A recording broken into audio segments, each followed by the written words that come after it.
when people look at this stuff, because there's a lot of folks that are saying that they're pro-Palestinian, and we're humanists. We're just like, God, we just want people to stop fighting, man, stop killing each other. That's that's what we would like to see. But when you see people who say, this has been going on for years, and Israel has been killing the Palestinians for years, what is your response to that?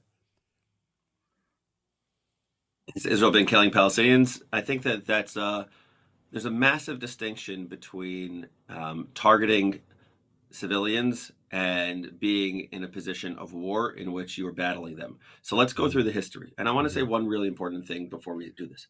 There is no need to pretend like Israel's history is pristine and is perfect.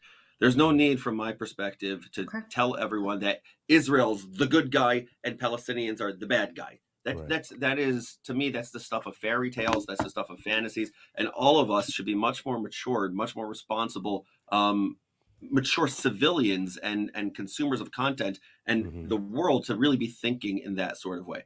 So I could go through the history of Israel in which Israel has done things that are untoward or imperfect.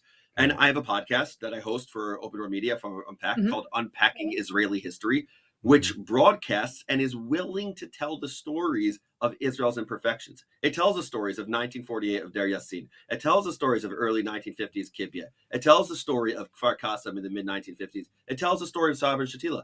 I have no problem sharing the history of Israel's imperfections, bad moments, and moments that that are what would be called black eyes on Israeli history. Right. That's not a problem to be able to share that. Just like we wouldn't have a problem sharing American history's imperfections. Anyone that tries to teach American history and tries to say that it's all perfect, it's all pristine, there was no slavery, there was no racism, there is no racism. To me, that's a silly thing to say. On the other hand, to pretend that Israel's history is something that is problematic, and to pretend like Israel's history is something that is unsavory, and to pretend like Israel's history doesn't have a trajectory of wonderful and incredibly important moments is also to be equally dishonest.